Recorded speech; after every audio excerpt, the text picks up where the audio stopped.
নাসরিনের শোকসভায় উপস্থিত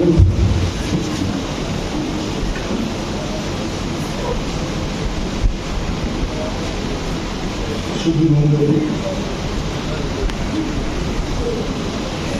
আজকের এই অনুষ্ঠানে প্রধান অতিথি আমার কীর্তিপূর্ণ বড় ভাই, যাকে দেখে আমি রাজনীতিতে এসেছিলাম। ভীরু অপদার্থ একটা মানুষ, নির্যাতন সহ্য করতে শিখেছিলাম। মনুষ্যত্বহীন, বিবেকহীন, বুদ্ধিহীন একটি জড় মাংসের টুকরো।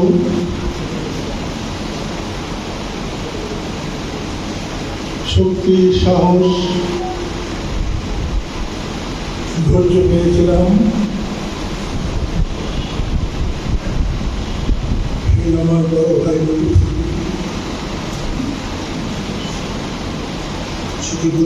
সংগ্রামী জনতা, আমার জীবনের কথা আমি অনেক বলেছি, আল্লাহর কাছে প্রার্থনা করেছি, হে আল্লাহ, তুমি আমাকে ওই সময়টুকু দিও যতটুকু সময় আমি চলতে পারি, বলতে পারি, মানুষের জন্য কিছু করতে পারি, ততটুকু সময় তুমি আমাকে দিও। আমার জীবনে আর কখনো এত কঠিন সময় আসে নাই। আমি জীবনে সবচেয়ে বেশি চোট পেয়েছিলাম যেদিন বঙ্গবন্ধু নিহত হন, সেই দিন। অত আঘাত আমি জীবনে কখনো পাই নাই। একজন কৃষক যখন তার বেয়ারা গরুকে হাল বাইতে গিয়ে মারে, তার চেয়েও আমি অনেক বেশি মার খেয়েছি, কিন্তু আমি কখনো ব্যথা পাই নাই। কিন্তু বঙ্গবন্ধুকে যেদিন হারালাম, সেদিন আমার সমস্ত কিছু তলিয়ে গিয়েছিল, হারিয়ে গিয়েছিল, স্তব্ধ হয়ে গিয়েছিল। আমি দেখা পেয়েছিলাম আমার বাবা যখন চলে যায় সেদিন। আমি ভেঙে পড়েছিলাম আমার মা হারিয়ে গেলে। আমি আমার আজকের জায়গায় কখন আসতাম না। আমার জীবন শিশুকালেই শেষ হয়ে যেত আল্লাহ যদি আমাকে অমন একটি মা না দিতেন। সবার মাই সবার কাছে প্রিয়, সবার মাই সবার কাছে মা, কিন্তু তারপরেও বলবো আমার মা মা, শুধু আমার না, আমার একার না। আমার মা ছিলেন আমাদের সবার, আমার বন্ধু বান্ধব, ভাই বোন, আত্মীয় স্বজন, পরিচিত অপরিচিত সবার তিনি মা ছিলেন।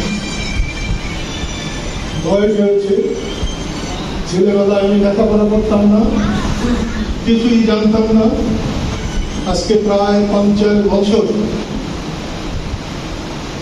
আমাকে বই স্পর্শ করে রেখেছে। আমি ইচ্ছা করলেও তাকে সরিয়ে রাখতে পারি না। আমি এই 50 বছরে বুঝতে শিখেছি সব মেয়েদেরই দুর্বলতা থাকে। নিজের সংসারের প্রতি একটি আলাদা টান থাকে,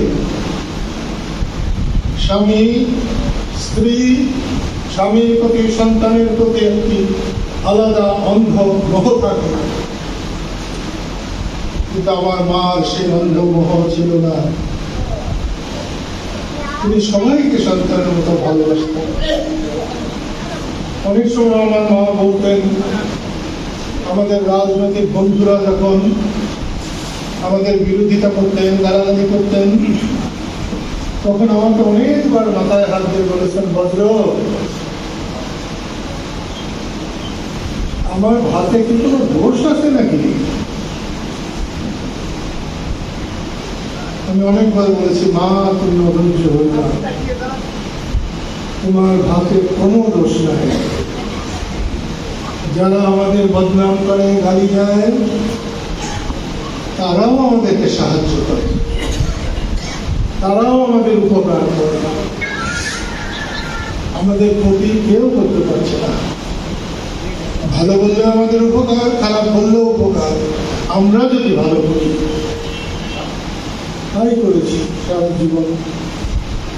মানুষের ভুল থাকে, ত্রুটি থাকে, আমার অনেক ভুল আছে, ত্রুটি আছে, আমার স্ত্রীরও অনেক ভুল ত্রুটি ছিল, কিন্তু তারপরেও তিনি একজন দরদী মানুষ ছিলেন। মানুষকে ভালোবাসতে তার কষ্ট হতো না, বরং মানুষকে ভালোবাসতেই তার ভালো লাগতো। আমি যেদিন এই ছবি করে এসেছিলাম, সেদিন আমার বড় ভাই লতিফ ছিলেন। শফিপুর আমার চেনা ছিল না। আমি চিনতাম ছোট চৌনা, বড় চৌনা, বাগের বাড়ি, সাগর দিঘি, কচুয়ার দক্ষিণে পৃথিবী আছে, এইটাই আমি সত্যি আগে জানতাম না। আমি কখনো দিকে আসি 70-এর নির্বাচনের পর আপনি যুক্তরাষ্ট্রের সদস্য, যুক্তরাষ্ট্র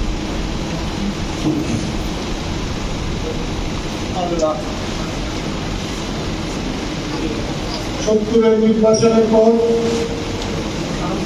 আমার সিটে বসে দাও, আমার সিটে বসে দাও।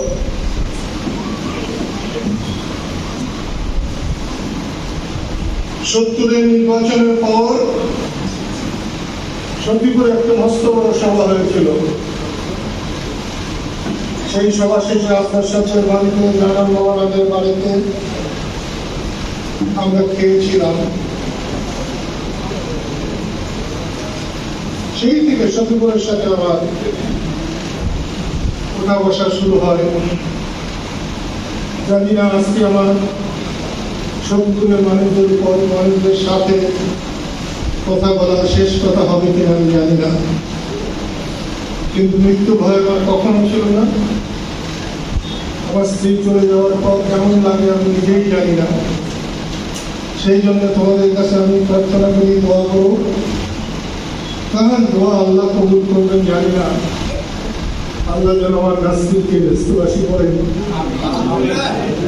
আমরা কিছুই করতে পারি নাই। আমার মা যখন মারা যায়, আমার সারা দুনিয়া অন্ধকার হয়ে গিয়েছিল। আমি একটা ছোট্ট মা পেয়েছিলাম, খুশিমণিকে। আমি এই দুনিয়ায়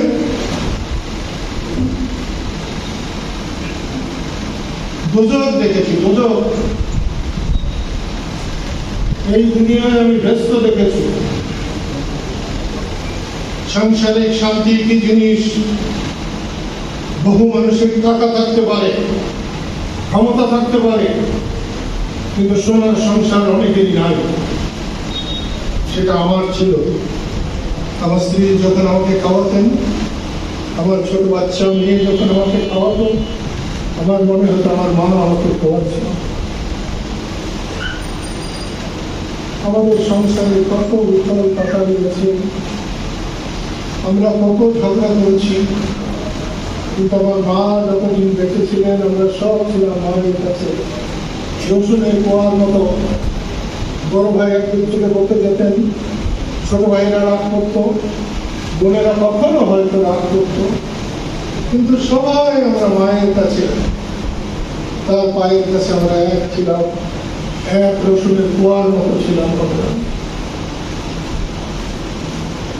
বাবা ছিলেন মেজাজ মানুষ। একবার আমি শেরপুর এক সপ্তাহ রাজনৈতিক মিটিং মিছিল করে আমি এসেছি। আজাদ তখন আমার সঙ্গেই ছিল। শুধু বাড়িতে ঢুকেছি, যে মাকে সালাম করেছি, বাবা আমাকে ডেকে পাঠালেন। তারপরে ছুটে গেলাম। মানুষ কোনো মরা কুকুরকেও ওরকম গালাগালি করে না, যেও আমাকে গালাগালি করবো। সাথে 50-60 জন কর্মী ছিল। আমার বাবা তো খুব আস্তে কথা বলতেন, উনি খুব করে আসতে বললেও 100 জন শুনতো। তার চেয়েও জোর গলায় গালাগালি করলেন। আমি কাঁদতে কাঁদতে বেরিয়ে গেলাম। আমার বড় খারাপ হয়েছে। আমি বোধহয় 2 দিন না 3 দিন খেতেও পারি না। 10-15 দিন বা 20 দিন পরে আবার বাবার কাছে গেলাম। মাথায় হাত দিয়ে বললো, বজ্র আশ্বাস। তবে সেদিন আমি খুব বকছিলাম না রে। আমি কিছু বলতে পারলাম না, আমার চোখ দিয়ে মানে ঝরঝর করে পড়ছিল। আমি শুধু বললাম, বাবা আমাদের কি দোষ? বললেন, তাদের কোনো দোষ নাই। তোদের যে কোনো দোষ নাই, এটাই তোদের দোষ। তোরা যখন বাইরের থেকে এসে তোর মায়ের কাছে যাস, আমাদের কেমন লাগে, তাই তোদের গালাগালি করি, তোদের কোনো দোষ নেই। আমার সমস্ত ভোগ জুড়িয়ে গিয়েছিল। সত্যি তো বাবা একজন জেদি মানুষ ছিলেন। বাবাকে না দেখে আগে মার কাছে গেলে বাবারা, মাকে না দেখে বাবার কাছে গেলে মারা। কি করবো? তার মধ্যেও দারুণ আনন্দ ছিলাম। আজকে একটা কথা বড় ভাইকে এখানে পেয়ে বলতে ইচ্ছে করছে। বহুদিন পরে আমরা পাশাপাশি বসেছি। আমাকে যদি আল্লাহ তাআলা দুনিয়ার বাদশাহী দেন, বাচ্চাটা অনেক ছোট হবে। আমি আজকে নবীর সিদ্দিকের পাশে বসেছি, তার কাছে বসেছি, তাকে আমি পেয়েছি। আমি গুরু মারার শিষ্য হতে চাই না,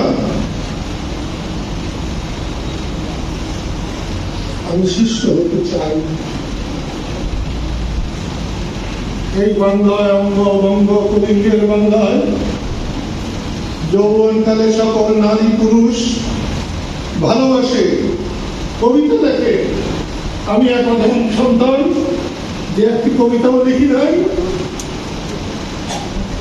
তো প্রেমও করি নাই। আমার প্রেম ছিলেন ওই লতিফ সিদ্দিকীর মধ্য দিয়ে। দেশের মানুষকে আমি চিনেছিলাম। আমার মতো ভীরু কাপুরুষ বাংলা কেন ভারত উপমহাদেশে খুঁজে পাওয়া যাবে না, এশিয়া মহাদেশে হয়তো পাওয়া যেত না।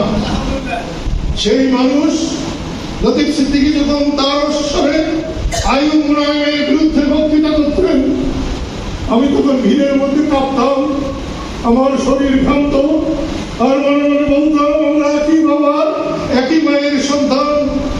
আমি এত সাহসী আর আমি এত ভীরু কেন? আল্লাহ, আমি এত ভীরু কেন? সেই মানুষ আমি রাস্তায় বেরিয়েছিলাম। রাস্তায় বেরিয়ে ধীরে ধীরে আমি বঙ্গবন্ধুকে পেয়েছিলাম। বঙ্গবন্ধুকে পাওয়ার মধ্য দিয়ে আমি দেশকে পেয়েছিলাম, দেশপ্রেম পেয়েছিলাম। জননী জন্মভূমি আর মাতৃভূমির মা, আমি এখানে আর কোনো পার্থক্য খুঁজে পাই নাই। 16 বছর নির্বাসনে থেকে আমি যখন বিমান থেকে নামছিলাম, মাটিতে পা দিতে আমার ইচ্ছে করে নাই। আবার ফিরে গিয়েছিলাম বিমানের ভিতরে। আমার সাদামাটা ছোট স্ত্রী আমাকে ধরে বলেছিলেন, কি হয়েছে তোমার? বলেছিল, আমি পা দিতে পারি না, আমি আমার মায়ের বুকে পা রাখতে পারছি না। ছোট্ট মানুষ, বুদ্ধিহীন, বলেছিল, পা দিতে না পারো, গড়িয়ে পড়ো তুমি। ডিসেম্বর মাসে গ্রেপ্তার দিকে কি পরিমাণ উত্তপ্ত গরম থাকে, সেখানে আমি গড়িয়ে পড়েছিলাম। আমার গায়ে একটু গরম লাগে নাই। আমি গড়াগড়ি গিয়েছিলাম। 16 বছর নির্বাসনে আমার জড়তা, আমার দুঃখ, আমার বেদনা এক মুহূর্তে সব চলে গিয়েছিল। প্রতিদিন আমার মাথা ধরে থাকতো, প্রতিদিন আমার শরীর ব্যথা করত। কিন্তু 70-90 16 ডিসেম্বর ঢাকা বিমানবন্দরে সেই তপ্ত গ্রাউন্ডে গড়াগড়ি দেওয়ার পরে আমার আর কোনো ব্যথা নাই। আজ পর্যন্ত তো কোনো মাথা ব্যথা আমার নাই। সেই জন্য বলছি, আমি ভালোবেসেছি রাজনীতিকে, আমি ভালোবেসেছি জনসভাতে, আমি ভালোবেসেছি দেশকে, জননী জন্মভূমিকে, ভালোবেসেছি আমার মাকে। আমার চোখে সবাই মা, আমার সন্তানও আমার। আমি একদিন বদরুদ্দোজা চৌধুরীকে বলেছিলাম, উনি আমাদের দুলাভাই হতেন, উনি বলছিলেন কেমন আছো তোমার বউ কেমন আছে? আমি তো ভালোই আছি। এখন আমাদের সম্পর্ক মায়ের মতো সম্পর্ক। বলছিলেন তুমি কি বললাম? আমি বললাম আমি হাদিস কোরআন পড়েই বলেছি, সুখী পরিবারে স্বামী স্ত্রীতে কোনো দূরত্ব থাকে না। আল্লাহর দয়ায় বিরাট দূরত্ব, প্রশান্ত মহাসাগরের চাইতে দূরত্ব আমার খুশি মনে এসে কাছে এনে দিয়েছি। সেই মানুষটাকে আমি হারিয়েছি। আর কদিন বাঁচবো আমি জানি না। আজকে তোমাদের উপস্থিতি দেখে আমার খুবই ভালো লাগে। আল্লাহ ছাড়া, রসুল ছাড়া, মানুষ ছাড়া কিচ্ছু নাই। আমাদের সবাইকে যেতে হবে। আমি যাবো, আমার স্ত্রী চলে গেছে, ওই যে আমার আগে যাবে, এটা আমি কখনো ভাবিনি, কখনো। আমার ছোট্ট মেয়েটা এক টুকরো মাংসের মতো যখন এলো, তখন আমি নামাজে বসে অনেকবার কেঁদেছি যে আল্লাহ আমাকে কটা দিন সময় দিও, ওকে যেন একটু বড় করে দিয়ে দিতে পারি। আল্লাহর কত দয়া, আমার আজকে 18 বছর বয়স।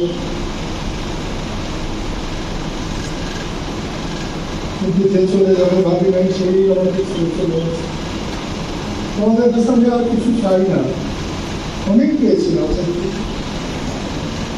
আমার সন্তানগুলো যেন ভালো থাকে, নাসরিনকে যেন আল্লাহ তাআলা সব গুনাহ মাফ করে দেবে। না মানুষ আমরা গুনার সাগরে বাস করে যাবো, এগুলো আমি মাফ করে দেবো। আমি আমার কথা বাড়াই না। বহুদিন পরে খোকাকে দেখলাম এখানে। খোকা একটা আজব মানুষ। মকবুল হোসেন খোকা না থাকলে আমার যেদিন গুলি লেগেছিল, আজকে হয়তো আমি সুস্থ থাকতাম। খোকা, হাবিব, দুলাল,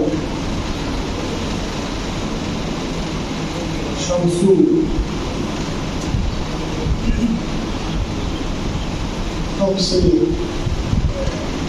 এরকম আরো শতাব্দ। ওরা আমার এই কবরস্থানে শুধু গরম পানিতে ধুয়েছে আর ডিটল দিয়েছে। তখন খোকা খুবই দায়িত্ব ছিল। মুক্তিযুদ্ধে খোকার দায়িত্বের কোনো যত দিনেরা যত খটপট করুন, খোকার জন্য অসাধারণ যোগ্যতা, অসাধারণ জ্ঞান তার। আজকে একটা কথা খোকা কিন্তু বলেছে, আমি হতে স্কুল মাঠে দুটি সম্পদ পেয়েছিলাম। একটি হলো সামান কপি, আমি ওরকম জ্ঞানী মানুষ আমি আমার জীবনে দেখি না। আরেকটা পেয়েছিলাম সত্যি, যে জন্য মকবুল হোসেন খোকাকে মকবুল হোসেন খোকাকে অনেক তিরস্কার শুনতে হয়েছিল, প্রায় না হলেও 10-12 দিন।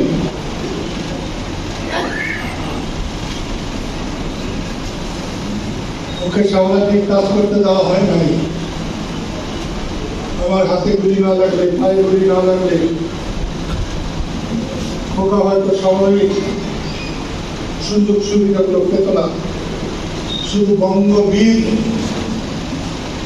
উচ্চারণের জন্য। সত্যি কথা বলতে আমি ওর আগে বঙ্গবীর কোথাও শুনেছিলাম কিনা আমি জানি না। তাই যখন নানাভাবে কথা বলে, বহুজন প্রশ্ন করে বঙ্গবীর কিভাবে হলো। বঙ্গবীর খোকার কণ্ঠে উচ্চারিত ধ্বনি মুক্তিযুদ্ধের সমস্ত সমস্ত প্রান্তরে ঘুরে ঘুরে অনুরণিত হয়েছে, ধ্বনিত প্রতিধ্বনিত হয়েছে। সেখান থেকে বঙ্গবন্ধু পাকিস্তানের কারাগার থেকে ফিরে এলে টাঙ্গাইল পার্ক ময়দানে বঙ্গবন্ধুর কণ্ঠে প্রথম বঙ্গগীত উচ্চারিত হয়েছে, ধীরে ধীরে প্রভাবিত এসেছে। আমার এগুলোর দরকার নেই, আমি অনেক পেয়েছি। আমি রিক্সা চালিয়েছি বাড়ি থেকে পালিয়ে, আমি গরুর রাখাল ছিলাম, আজকে আমি এত দূরে এসেছি। আল্লাহর দয়া না হলে আমি সারোয়ারকে বলেছিলাম সব দলের লোকজনকে তুমি দাওয়াত করো। সারোয়ার বলে সবাইকে দাওয়াত করো। সাধুর সঙ্গে আমার কথা হয়েছিল কষ্ট দিন, বলেছিল দাদা আমি হসপিটালে এসেছি কিন্তু আমি যাবো। আমার ভালো লেগেছে। সফিপুর আমার কাছে কোনো দল নাই, মত নাই। আমি সফিপুরকে ৭১ সালের মতো করেই আমি বিবেচনা করি। সফিপুরের অনেকেই আমার নাও হতে পারে, কিন্তু আমি সফিপুরের সবার, আমি আমার নাম সফিপুর। হাবিবকে দেখলাম, শওকত মাস্টার এসেছেন, বড় ভালো মানুষ, সোজা সরল মানুষ, যেটা হয় তার প্রতিমা হচ্ছে আমাদের শওকত মাস্টার। আমি তাকে খুব ভালোবাসি, তুমিও আমাকে খুব ভালোবাসি, সম্মান করে। আমার সঙ্গে বিয়ে হওয়ার আগে নাসরিন পাহাড় কিনলাম। বিয়ে হওয়ার পর প্রথম দিন বড় চৌড়ায় ইদ্রিস ভাইদের বাড়িতে, লাল ভাইদের বাড়িতে ছিলেন। ওখান থেকে গিয়ে আমাকে বলেছে মানুষ এত মানুষকে ভালোবাসতে পারে। সারা রাত চাষি আম্মা সারা রাত ঘুমায় না, সারা রাত ঘোরাফেরা করেছে। শাহজাহানদের বাড়িতে গেলে শাহজাহানের মা, শাহজাহানের ভাইরা, বোনেরা যে যত্ন নিয়েছে কল্পনা করা যায় না। সেদিন আওয়াজ সেদিকে ফোন করেছিলেন, কথা বলতে পারছিলেন না, কি কান্না তার, সে কান্নার কোনো তুলনা হয় না। আওয়াজ সেদিকে বাড়িতে যে রাতে ছিলেন, থাকার পরেই গিয়েছে, এরা তোমার কি বলে? আমি এরাই আমার অন্তর, এরাই আমার আত্মা। এই জায়গায় এসে বসে আছে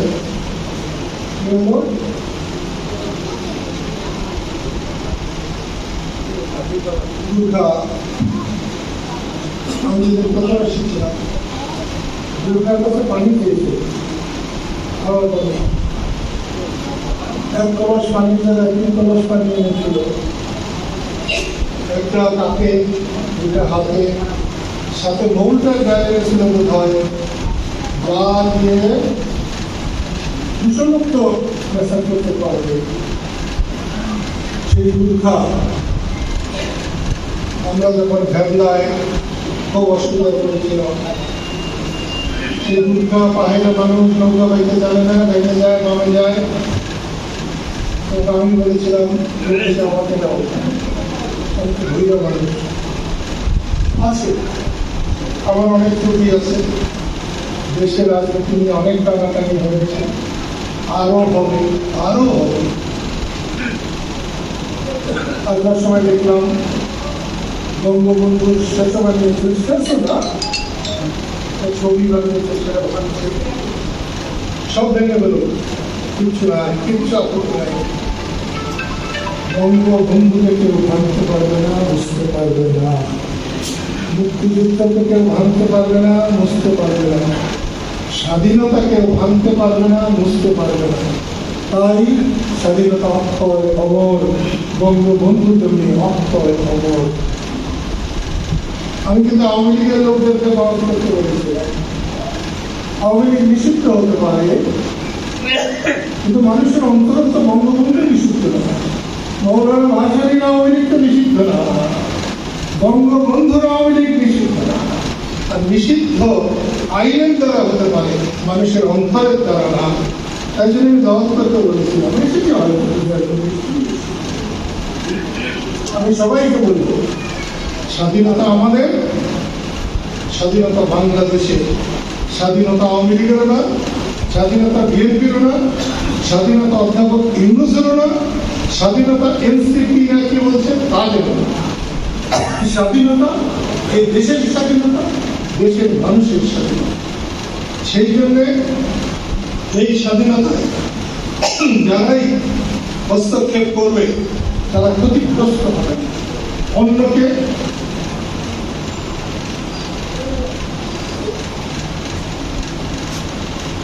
স্বীকার করতে হবে, বিরোধীকে সম্মান দিতে হবে, চোরকে ডাকাতকে ইচ্ছে হলো মেরে ফেললাম, এটা চলবে না, তাকে আইনের আশ্রয় দিতে হবে। যতক্ষণ পর্যন্ত আমরা আমাদের সমালোচকদের সম্মান করতে না পারবো, আমাদের বিরোধীদেরকে সম্মান করতে না পারবো, সম্মান দিয়ে কথা বলতে না পারবো, ততদিন পর্যন্ত আমরা বড় জাতি, সুসভ্য জাতি এর পরিচয় দিতে পারবো না। আজকে ছোট ছোট বাচ্চারা বড় বড় নেতাদের যেভাবে তাচ্ছিল্য করে কথা বলেন, এটা তাদেরকেও শুনতে হবে। সেই জন্য এখন ফিরে আসা উচিত। আমি আমার কথা শেষ করতে একটা জিনিস বলবো, শেখ হাসিনার পতন ন্যায়ের কাছে অন্যায়ের পতন। শেখ হাসিনার পতনে রাজনৈতিক দলের শ্রম আছে, ঘাম আছে। শেখ হাসিনার পতনে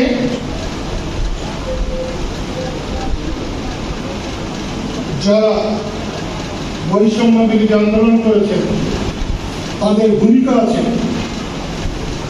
কিন্তু সর্বোপরি আল্লাহ রহমতে দেশের জনগণের দ্বারা শেখ হাসিনার পতন হয়েছে। আমি যদি ভবিষ্যতে শেখ হাসিনার মতো করি, শেখ হাসিনার চাইতে ঘোরতর পতন আমার হবে। অন্য কেউ যদি করে সে পতন তারও হবে, কারণ শেখ হাসিনা অনেক কিছুই মানুষের মতে, মানুষের পথে, মানুষের ইচ্ছায় করতে পারেন নাই বলে আল্লাহর তরফ থেকে শেখ হাসিনার পতন হয়েছিল। যারা এই পতন ঘটানোর নেতৃত্ব দিয়েছেন তাদের সম্মান 1000 বছর থাকার কথা ছিল, 1000 বছর থাকা উচিত ছিল, কিন্তু তারা তাদেরকে নিয়ন্ত্রণে রাখতে না পেরে তারাই ধীরে ধীরে তাদের সে সম্মান খুইয়ে চলেছেন। আমি বলবো যে মানুষের সারাতে তারা বিজয় অর্জন করেছেন, সেই মানুষের জন্য তারা যেন চিন্তা করেন, ভাবেন 15 বছর 16 বছরে শেখ হাসিনার অন্যায় তারা 15 মাসে যদি করে বসেন তাহলে মানুষ কিন্তু তাদেরকে স্মরণ করবে না। আমি সেই জন্য বলছি, আর দলাদলি হলাহলি না করে প্রত্যেকটা মানুষের আল্লাহর দুনিয়ায়, প্রত্যেকটা মানুষের নিরাপদে থাকার, বসবাস করবার, প্রত্যেকের মনে যেন জায়গা হয়, অন্যকে জায়গা দেওয়ার, অন্যকে সম্মান দেওয়ার, অন্যকে ভালো বলার। আল্লাহ কিন্তু ভালো বললে খুশি হন, আল্লাহ কিন্তু অন্যকে খারাপ বললে খুশি হন না। কারণ বান্দা আল্লাহ, আল্লাহর বান্দাকে খারাপ বলার আমার কোনো অধিকার নাই। শুধু ভালো বলা, ভালো বলার, ভালো বলারই অধিকার আছে। আমরা আমাদের ভুলে 2-1 বার হয়তো নিশ্চয়ই আল্লাহর বান্দার নাহাও সমালোচনা করি, তার জন্য আমি সবাইকে আবারও ধন্যবাদ জানাই। আমার স্ত্রী তোমরা ব্যতীত হয়েছ, আমি আল্লাহর কাছে তোমাদের অনুরোধ করি, আল্লাহর কাছে তোমরা দয়া করে নিশ্চয়ই কারো না কারো অনুরোধ আল্লাহ কবুল করবে। আল্লাহ বড় মহান, বড় দয়ালু, তিনি দয়া করবার জন্যই তিনি অপেক্ষা করেন।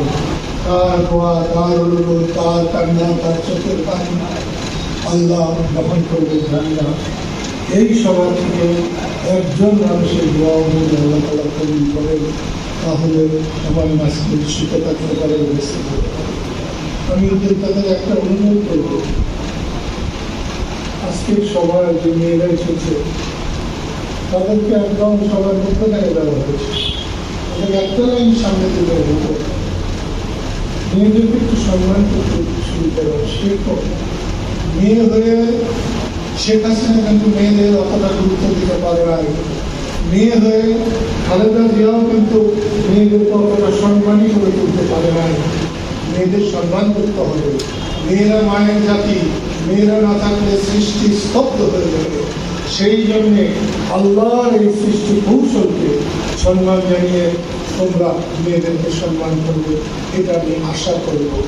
আমি সবার কাছে অনুরোধ করি, সবার কাছে অনুরোধ করি, আমার বুঝিয়ে কথা বলার আজকে অবস্থাও নাই। আমার স্ত্রীর জন্য কেমন লাগছে আমি সেটাও বলতে পারবো না। কেমন লাগে আপন জন চলে গেলে মনে হয় আগে কিছু বোঝা যায় না।